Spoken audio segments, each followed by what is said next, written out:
hate your black skin. I hate your black pants. I hate black pepper. I hate black keys on the piano. I hate my gums because they black. I hate Whoopi Goldberg's lips. I hate the back of Forrest Whitaker's neck. And most of all, I hate that black-ass Wesley Snipes. Hello, listening people. Hello. Hello, Bartek. How are you doing? Good, Rian. Whoa. Whoa. I made a mistake. I gotta really check myself before I really wreck myself again. Oh, Bartek Ryan. got wrecked, as the children of 2009 would say to you. You got wrecked. Spelled R-E-K-T. As was the lingo at the time. It was. I remember. I remember too. I was there. I was 16. So we are Spit and Polish Presents likingly because we are always spitting, and we both happen to be Polish. And on this podcast known as Pictures Powwow, we sit down and talk about a movie that has come recommended. And we have a cycle of recommendations. That's right. There is a method to the madness here on the podcast, where we go, Bartek recommends a movie one week, the week after that it is I that recommends it, and then, is that it? Is it just us two that recommends movies, Bartek? Yeah, you listed 2 names and there were 3 in the cycle, so I think that adds up. Yeah, the third is God. Yeah. God's choice. Maybe you should just check it before we, end up wrecking it of some variety. All right. I'll check it. Let me get up the phone's information. Don't the listening people do something at some point? They listen. They listen. That's right. While being people about it all. There was nothing else that they do, right? Oh, they recommend a film too. Oh. And we put it in our ever-growing list of movies. And if you do want to add to that list, all you have to do is message us over on our social medias or whatever comment section you can do so on when you are listening to the show. We have a YouTube page, but we also have an email address if you want to hit us up directly. What's the email again, Bartek? We're doing the episode backwards. The email is spitandpolished@gmail.com. Thank you so much for being kind to one another. That's the end of our discussion here today. I hope you really enjoyed us finally getting to break down the Paul Giamatti film Sideways, the one that's eluded us all of these years. It's been great hosting the podcast for 20 years. I mean, we were and we love you all, but my kids are dying now, and I need to bury them. Bye. Well, we've done like 4 Paul Giamatti things in the years. Yeah. We were talking about someone who really has eluded us since the beginning, before the recording. So we'll see if we ever get around to that person. Do you want to say who they were? Oh, I think it'd be more fun if we just wait. Okay, Bartek's recommending the next movie, so he'll lock that person in. So today we are doing a film that was recommended to us by one of our favorite YouTube commenters. Yeah, we've done a few from this man. Bartek has often chatted to them because anime fans, weebs, know how to gather together and gaggle. We've had long conversations in the comments that are publicly visible. Who recommended the film, and what one are we covering today? Our good buddy in the comments, Dr. Rashes, has recommended another film. We've done quite a number so far. I don't know what their doctorate is in. Their doctorate. Are you a medical doctor? It's always doctor. It's always a big answer. It's always a big thing with us of like being unsure how to pronounce it. Like maybe it's Dr. Like Dr. Rashes. No, we keep saying doctor, and I've had no correction. And he's never acknowledged it. Or she. Acknowledge it, doctor, or else I'm going to revoke your license. They're listening and like, who is this doctor they keep talking about?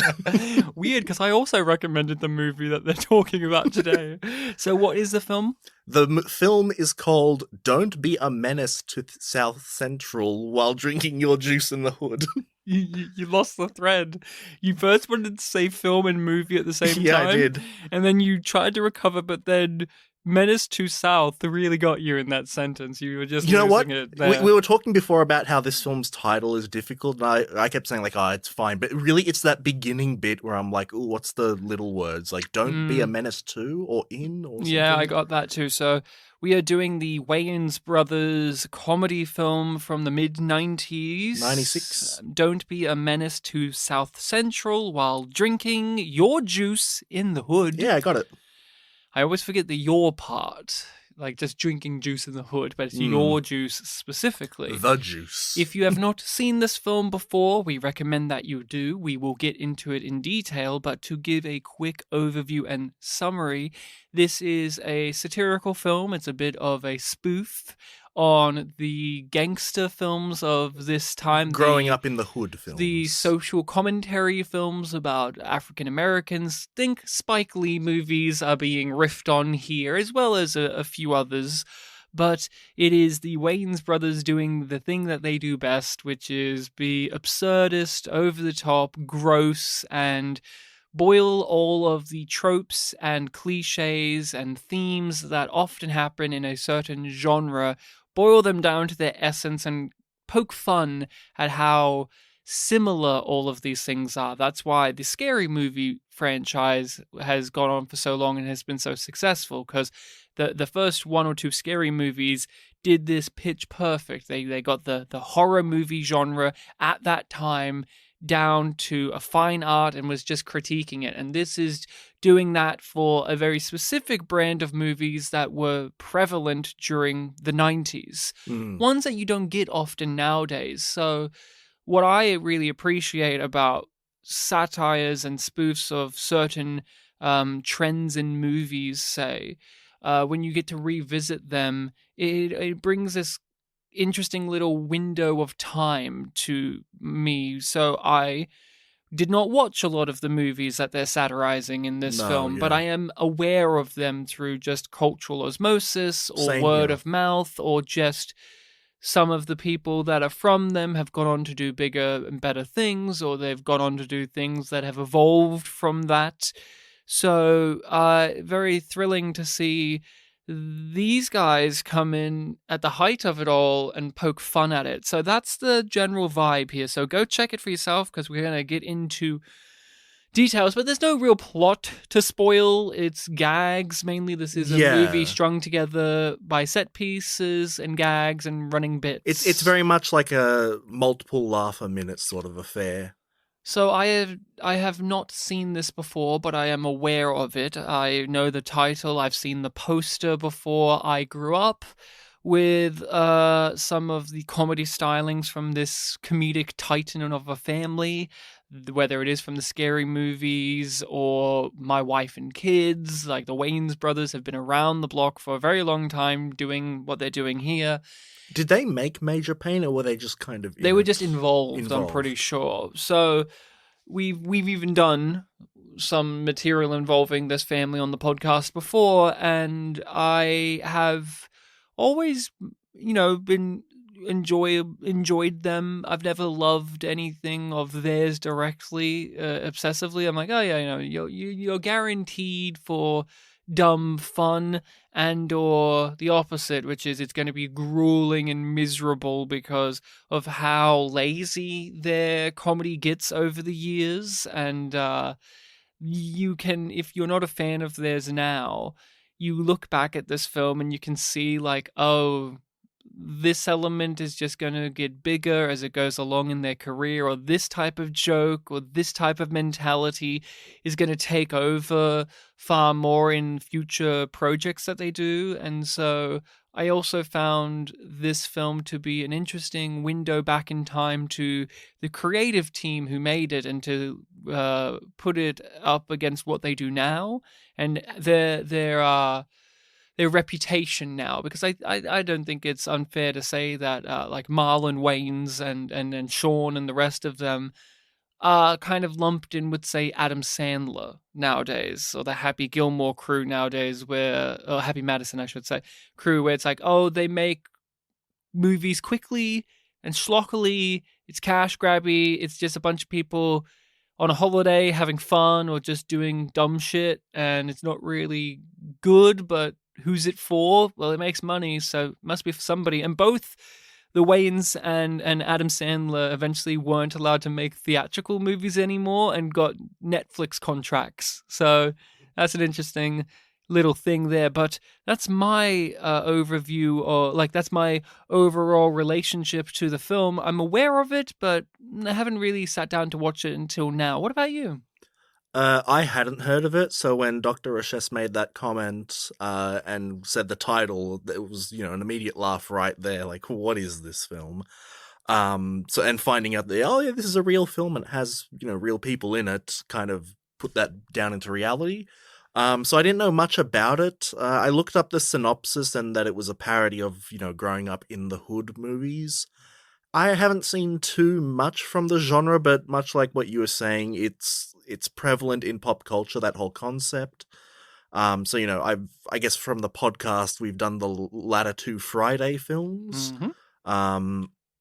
And I've played San Andreas. I used to listen to some rap music when I was younger. You're aware of Spike Lee's filmography? Somewhat aware of Spike Lee's filmography, yeah. I've seen the what's it called? The Louis Theroux gangster rap documentary where he talks to people who were in this situation and they were teaching him what it means to keep it real and things like that. Yeah. So yeah, I kind of knew what I was getting into, and yeah, watching the film, it kind of was that. And like what you were saying before about how this film doesn't really have a story. That kind of, is the point of the film, where it's got a very straightforward narrative, but it's just in service of the gag. So like in the climax, when the love interest is getting shot at and the main character runs away, that's not like character betrayal. I can't believe Ashtray did this. It's just like, okay, that's just one of the gags of the film. One of the funny laugh out loud things of the movie. So I had a bit of a mixed bag experience with this, in terms of the longer it went on for, the more I didn't care for it. I really enjoyed the first half hour or so of this. It had a lot of funny jokes in there, and they were poking holes in the way that films manipulate you. The mother who's concerned for her son, and yet she's not actually going to be a character in her own right. She's just there to be a moral pillar for the viewer to hang on to and use to look at the main character's descent and say, look how far you've gone. But even within that scene, that was probably my favorite scene. Right at the beginning. They had this gag where there's just autumn leaves constantly falling, but it's clearly people just fucking dropping leaves, and one gets on his shirt as he hugs her, and she like starts choking on and spitting at it like and that is exactly how a lot of those movies work. It's like, the weather in the background and the foliage and the contrast of worlds, and it's just so over the top. But with a gag like that, it was not too in your face until it needed to be. It was constant during that scene, but it kept ramping up just ever so slightly till that eventual punchline. And I liked that type of humor, and I felt that the first half of this really lived in those type of jokes where you get the opening where a character is talking to you, and then he gets killed, and another character takes his place, and then he gets killed, and then a mother comes over and cries about it. It's like, that's not your baby. It's like, oh shit, it isn't, and then moves on. And it had a certain manic energy to it that reminded me very much of something like Airplane or the what are those brothers called? The ones who do like Kentucky Fried Movie and the Zucker? The Zucker brothers. Zucker Selt? No. Yeah, no. Seltzer's a part of it, but the Zucker brothers. Yeah. How they do their gags with this kind of very very raw energy that you just can't help but feel the compulsion to laugh at how stupid it is. Yeah, I actually appreciated when it was shown that this is the type of like comedy film that we were seeing, because when I read that it was like, it's a parody of these types of films, I was more thinking of parody films in a more like modern variety where they're like very deconstructive. So maybe even something like, we did Enough Said a couple of months ago where that's not really a, comedy parody film like that, but it is, playing around with the conventions of romantic comedies, whereas this one is more like, Airplane, Kentucky Fried Movie, Naked Gun, and even, Scary Movie, where it is like very absurdist gags that just come out and happen, and it was a pleasant surprise to see this kind of old school type parody spoof. Yeah, and as it went along, there was just some types of humor and acting that I found to be too indulgent. This is the thing that makes them laugh, but I'm not really laughing. And Marlon Wayans is annoying in the movie, and I don't mean his character, I just mean how he performs his character.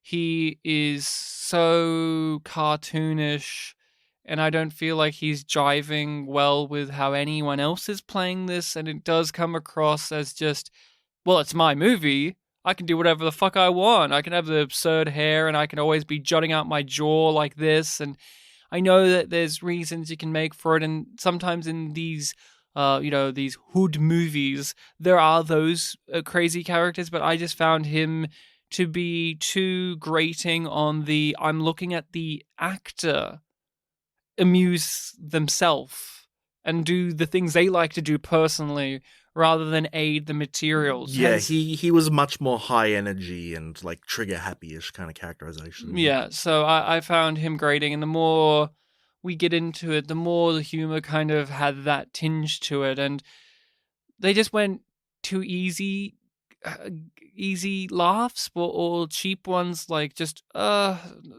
feel like the last 20 minutes they're like, let's just do gross gags. That's it. We'll just do gross ones now, like the sex scene, and just eat toes are gross and and it was just like, okay, now it's just gross gags all the time, and that's very much like what happens in the Scary Movie franchise, where it's like the second film ran out of the clever gags, and now it's just like, let's just do gross ones, like yucky gags. There were some in this one. I don't feel like there were too many. It's it just something about it is like near the end, it felt like a valve was opened and it's like, here's all the gross shit for you. I'm not the biggest fan of gross out stuff, but I felt like there were only a couple ones here that I was like, all right. So, what did you think of the movie overall? I thought it was okay. I got laughs here and there out of it. I feel like if it can make me laugh a handful of times, that's kind of what this film's good for. It feels like something that I would watch or put on in the background, like hanging out with my stepbrother. We'll watch it occasionally. Something funny will happen. It's like, that was a good one.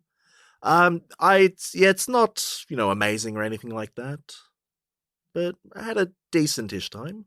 What were the moments that got a chuckle out of you? A couple. Well, funny enough, one of the ones with Damon Wayans that got me was they were at the party and he was like, I bet you I can get that girl's number. And I was like, okay, it's going to be one of these. And then, with Marlon Wayans? Marlon Wayans, sorry. Yeah, Damon's the one that's not in this. That's right. Marlon Wayans, he was the cousin, Loke something? Yeah. Yeah. David gags about how to pronounce his name when he was trying to get a job. Yeah, the white man. Yeah. Couldn't say it right. I'll bet you I can get that girl's number. It's like, okay, how's he going to play this? And then he like sticks her up and it's like, give me the number. And yeah, that threw me off. I got a good laugh out of that. A lot of the lines from the grandmother got me. A very simple contrast of like, oh, sweet old lady, and she's talking like she's one of the youngest characters, things like that. Couple of gags with our main character's father, where there's just the absurdity of like his father is younger looking than him, and in one scene actually is younger than him. He treats him like a child. He tucks him into bed, yeah. reads him a porn mag, and reads it like he's reading it to a child. He wants to go to the party, and the son's like, "Oh, only over 18s, Dad. Sorry." I love that. That was great. The dad character was a great recurring bit. I got a good chuckle out of when we've seen this in movies we've done on the show, done with no sense of irony, and it's supposed to be genuine. like, say, Big Mama's house, for instance, where he is the sexy lady and the camera's like, hey, it's a sexy lady. We see our main character be like, ooh, it's a sexy lady. Ooh. And then immediately everyone's like, oh, no, you don't want to be with her because she's, as soon as you fuck her, she gets pregnant. She has 1,000,000 kids. And it's like, oh, okay. Like, they just completely go left with that gag in a way that was nice, because in these movies, say for instance Friday After Next, there was the girl in that movie too, and she's played like with no sense of irony about it as well, like, oh yeah, look, she's pretty, ooh, but her thing is she's in a relationship with the crazy pimp character, and it's like, okay, but there was nothing funny about her as a character. And I like that the hot lady in this one is very funny herself, and not just that the actress gets to be funny and that the actress gets to say these wacky lines, but the entire existence of this character is inherently amusing. Yeah, a satellite joke from that I really liked was later on the two of the characters are sitting like at the front door talking, and this black guy approaches them, and I can't remember what the conversation they had with him was, but they basically said like, hey, what do you care? Like, you're not this kid's father. And he's like, I'm not. And he knocks on the door. It's like, hey, give me back the child support. That was a really good one for me. I enjoyed congratulations, you've kissed all of us, when he just finished kissing her, and that's what Marlon Wayans says to him. It's like, congratulations, you've just kissed all of us, because everyone's been with her, and that her name was it Swahili for doggy style, something like that. Yeah. Something like that, and it was it's very fucked. And there was also another one where it was when Loke was getting with that one like innocent girl, and she was like, oh, I get a little crazy when I drink. You're like, okay, it's going to be some sort of, over the top thing, but I wasn't expecting how over the top they went with, like, the camera jutting and the makeup and the tongue and the all voice that. filter. I was like, okay, that exceeded my preemptive expectations. I also got a real kick out of Ashtray having a really strong relationship with one of the kids, with Durag, I do believe the kid's name was. I think so. And they just had a really great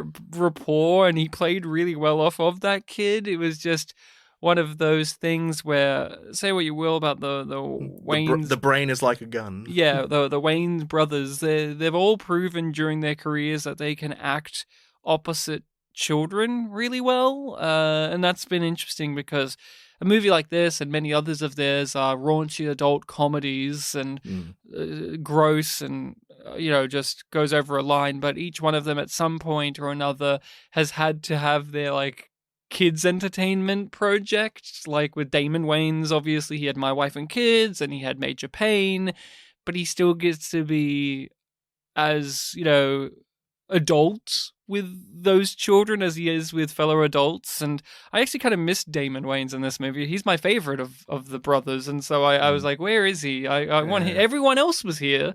The one that's usually behind the camera was the fucking mailman in this, and I'm like, okay. Yeah, I'm aware of the Wayans family, but I'm not too familiar with who individually is who, so well, I've kind of already given myself away with that, I think. Wow, I can't believe it.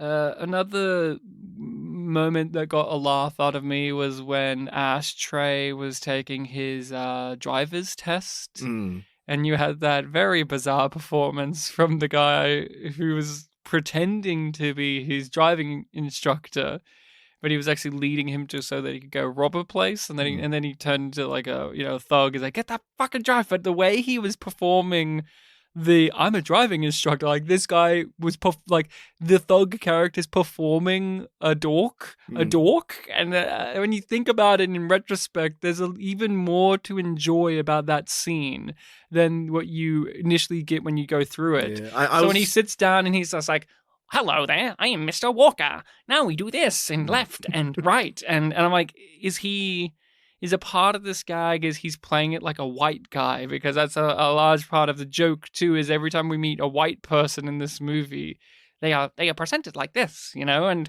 Mm. I'm the man. That was a great gag. The man was great. The man did it again, and he dropped the glove. Yeah, with the driving instructor thing, it reminded me there was like a stand-up or something that I saw that had a similar gag, but then I just now remembered it was a Friendly Geordies video where he was talking about like country town stories or something where it's like the driving instructor had the guy pull over so he can have sex with someone.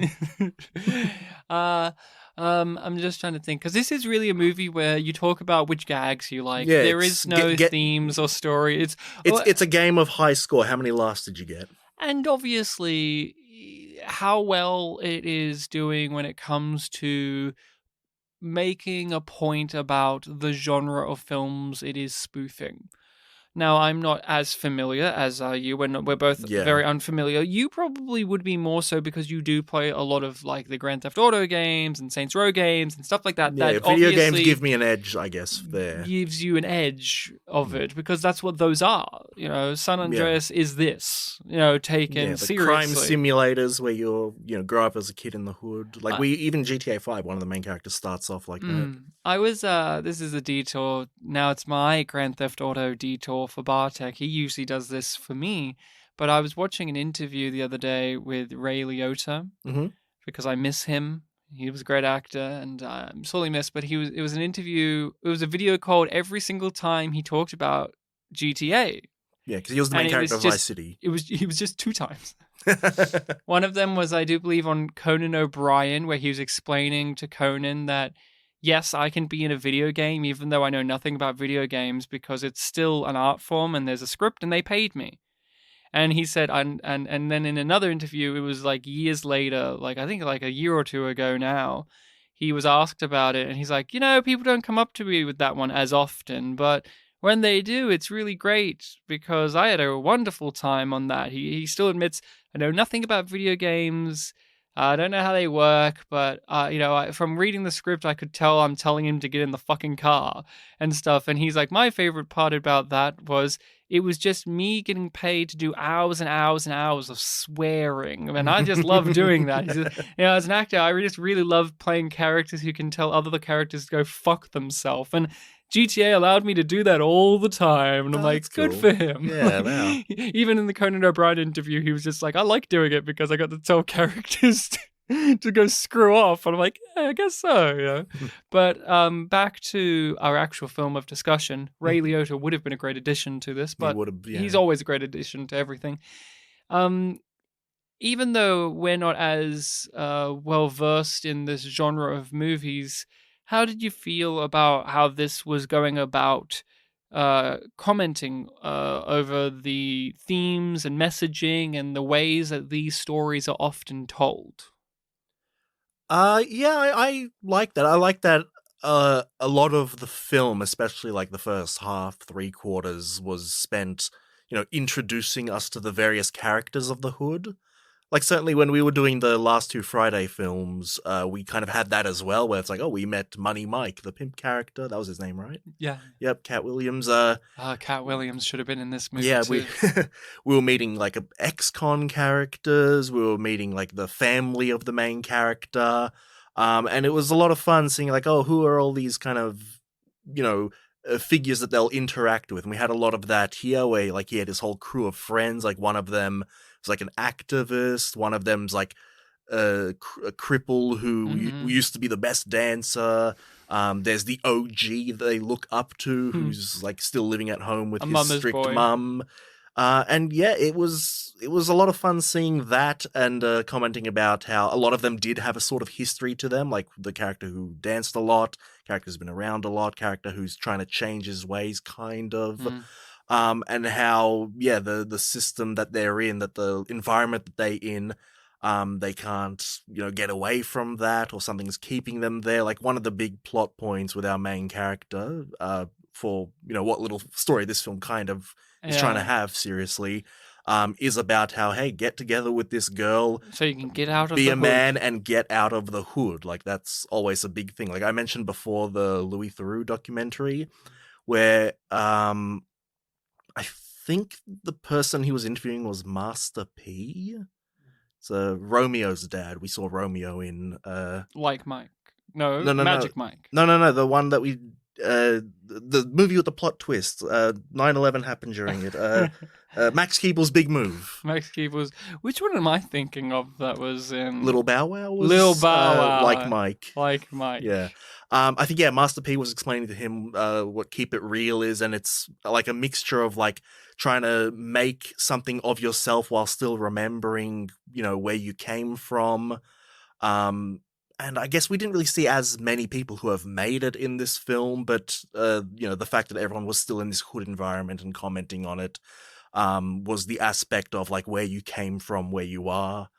So it definitely felt inspired. And I was even talking to you about this just before we started recording. I was looking at the Wikipedia page for this, and it lists most of the main characters, and there's like a paragraph for all of them. And the last sentence for most of those characters explain like, characters from other growing up in the hood films that these characters are sort of based on. So it's very clearly, not just a satire of their pop culture myopia. It's that they have seen these films and they are, parodying directly things from them. An interesting thing was I wanted to know what the critical reception of this was, because this is not one of the Wayans brothers films that I am that I hear much about. I don't hear it get talked about as often in their catalogue of work. Even ones that are worse than this get talked about. And Roger Ebert liked this movie, and then he felt guilty at a point because he's saying when you have Airplane doing a spoof, it's doing it about a bad movie. But this is doing spoofs about good movies with good messages, good themes, good stories. Yep. And then it became this whole fucking thing about why is it bad to fight back against crime and drug use and being disenfranchised. And like this film is saying fuck you to the movies that say that those are bad things. Like why should we have to accept that there's gangland violence? Like that's what Spike Lee movies talk about. Like why does black culture have to be that way?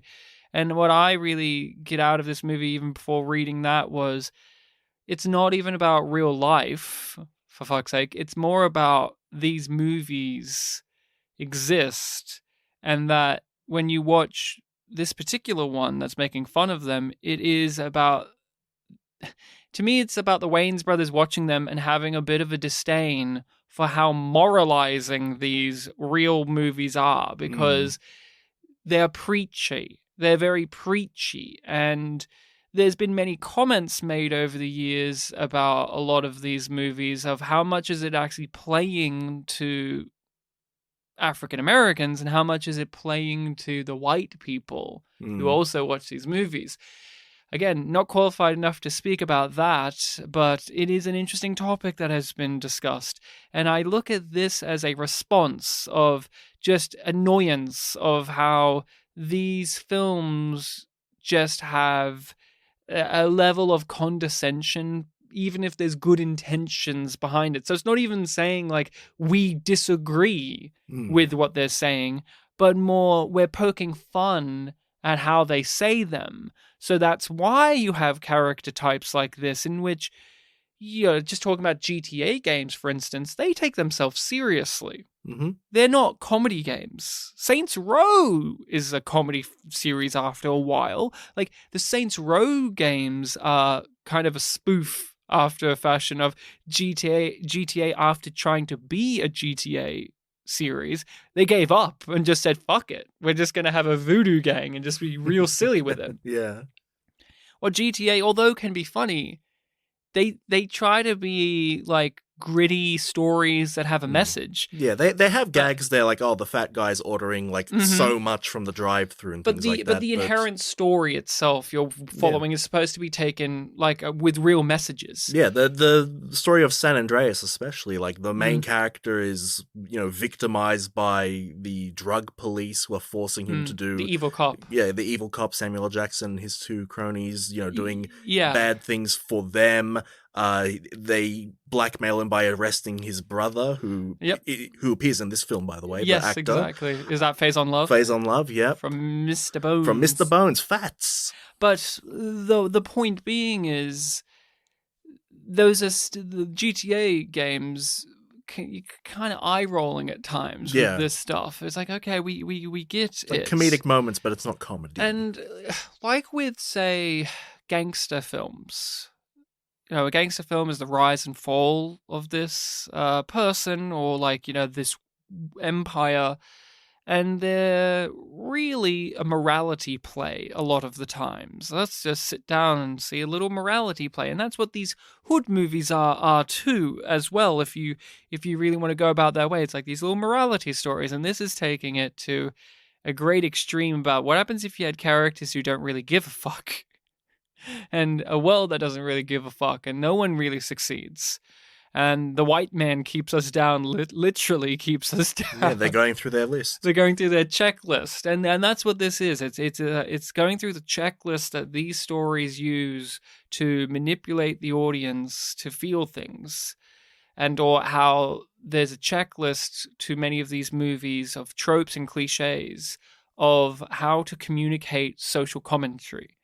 And let's get rid of all of the actual nuance and stick to the things themselves and just make a point of how silly and over the top it is. There's did you ever watch Pee-wee's Big Adventure? I've never seen any Pee-wee. Okay, so Pee-wee's Big Adventure is the first Pee-wee film, directed by Tim Burton. And Paul Rubens wrote that along with Phil Hartman and a few others. The thing is, none of them knew how to write a script. So they got the script book. I can't remember the name of the author of it. It was like a famous script book, and they just followed it verbatim. Like the script, like at page this you do this, and at page that you do that, and they just wrote. So literally by the book. Script making. Okay. But the humor comes in the fact that it's so obviously by the book that when it goes off into absurdity, there's even greater humor there because you, the viewer, have a point of reference for what the journey that they're taking is. And that's the same here, where you and I, we haven't seen a lot of these movies. We haven't seen Boys in the Hood. This is not interested in telling a cohesive story. We still have, at the very base level, the clear, understandable foundation of what this is riffing on, because it is a clear and easy to understand foundation. Just a lot of these films think they're very, very, very, very, very smart and clever and more innovative than just being morality plays. And I like that about it. Like, I respect it more than I actually like this movie. Like, I didn't laugh all that much. The characters were fine, but there was not a standout funny character to me. There was no... there was no Bernie Mac's in this movie, for instance. That was pleasant. And I was so happy to see him. But, when we think of, like, we've done Bernie Mac movies on this podcast before, and he always was a standout in everything he was in. We haven't seen him since, like, Soul Man, I think. Yeah, which was his last movie too. Oh, that right. Yeah, it was. And you did an episode, I wasn't here for it, the John Travolta, Robin Williams comedy Older Dogs, where he appears in that as well. Did he? Yeah, he's in that movie. It wasn't one of his last ones as well. And he was like one of the highlights of that movie too, but he's not a main player. But this just didn't have like that type of character or characters where... When we watched Bubble Boy, which just also made me think of a lot, there was no Danny Trejo equivalent where it's like, oh, I love him, or Vern Troyer, or anything like that.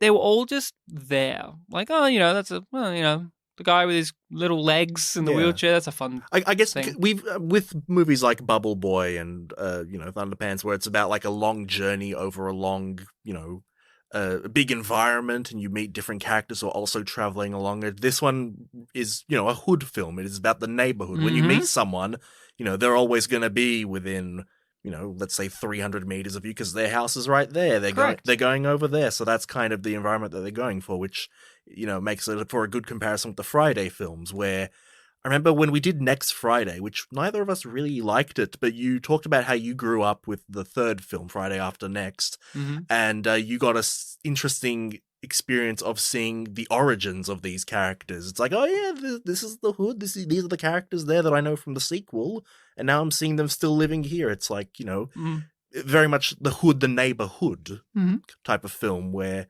yeah, there are characters and they could pop up at any time, basically. Yeah, and it did a good job of establishing the hood in that way.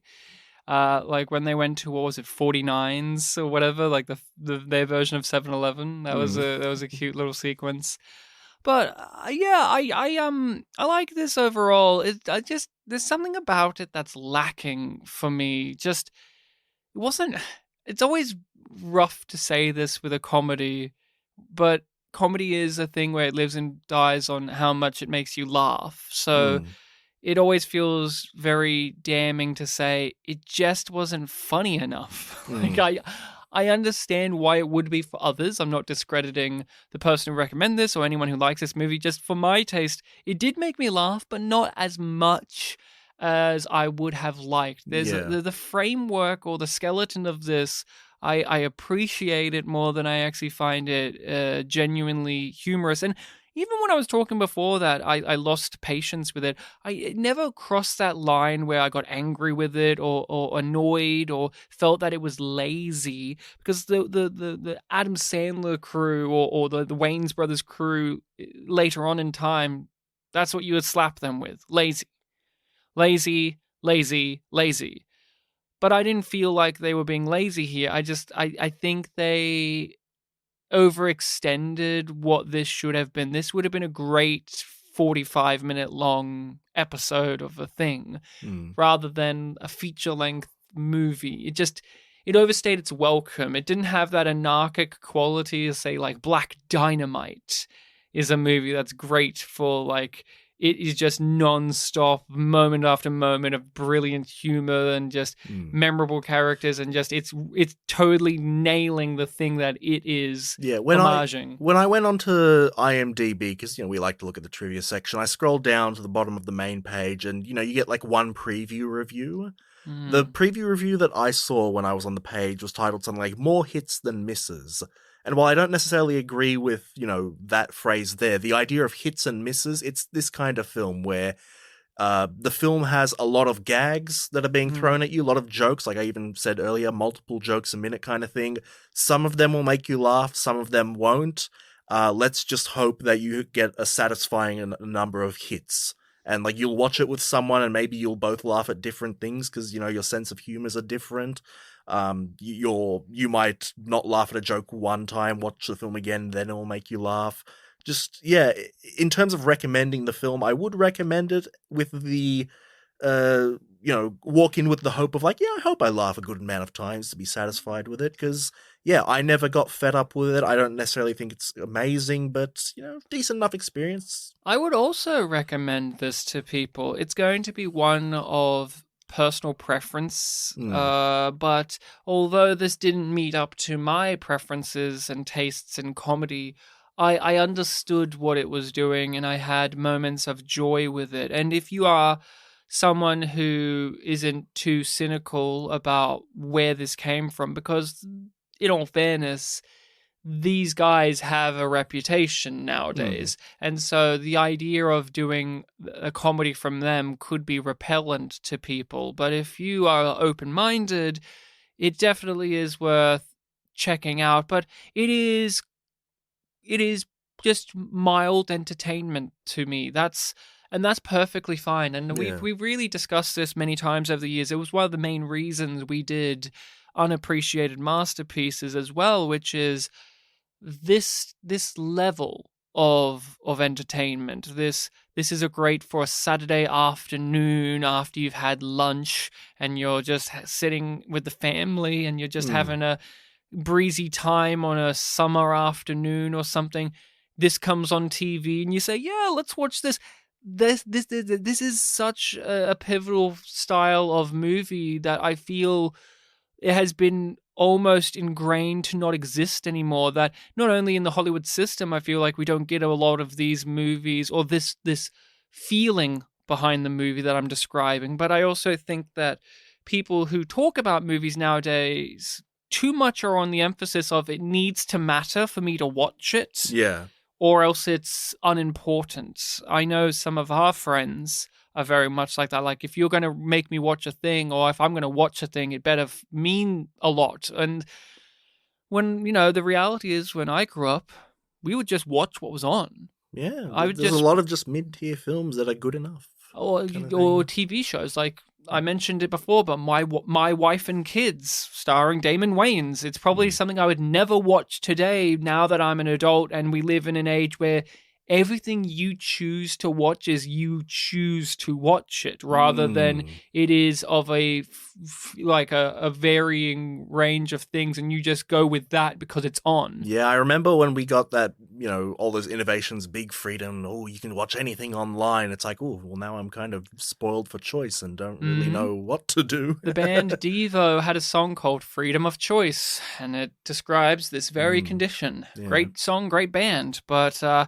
do recommend this to people. This is more of what I was hoping Next Friday would have been. Yes, I think this is better than Next Friday. I do too, yeah. We were both kind of really let down by that film. Although it's a weird statement to say, but I do find Ice Cube and Chris Tucker to be more alluring screen presence than the Wayne brothers in this. Like, if this movie had them two in the leads, I actually think I would like it more. Maybe. Well, we haven't seen Chris Tucker in Friday yet, have we? Oh, that's right. He wasn't in the second one. Mike Epps was in the second and third. Epps and Cube are a great screen presence. We've had Chris Tucker in The Fifth Element. That's the movie we had. Yeah.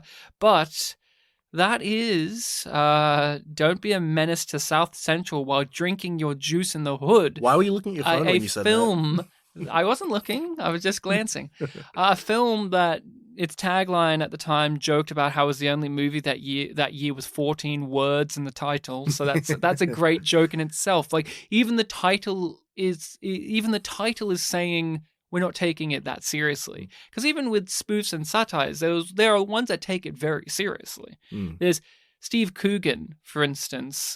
He's very mannered and precise in how everything in his comedy works, where even a character making an noise is written in the script, and it's timed out. This is clearly not that level of precise, but it has a playfulness. Well, the trivia did say it had 27 drafts. So what is the recommendation you're giving us for the film we'll be going over next time on the pod? Yep. Bartek, it's you. So, Ryan, you and I have both recently recommended Japanese films, and I'm sorry to say that I've also got another one. Because it's your foreign film pick this time? It is, yes. He's so sorry, by the way. No, I'm not sorry. I'll watch it with the dub just to make it feel more natural. This is a film I haven't seen before. Okay. I had it down on a list that I made forever ago, and when I saw it there, I'm like, I don't remember this one. Looked it up and thought, that actually sounds kind of interesting. I think Ryan might enjoy this. Oh, yeah. The film is from 2013. Oh, okay. A decade ago. Yeah, 10 How does that years. feel? Yeah. How does that feel? That's when we started uni. That's where we would have seen each other the first time. No, that was 2012. Never mind. Ryan editing, delete that. Nope. Echo it then. No. Do something to it. Don't just leave it in. I'm leaving it in, baby. This is raw natural. So what is it? What's the film? English title is Patema Inverted. Okay. Japanese title Sakasama no Patema. Is this a live action or an animated? This is an anime film. Okay. Yep.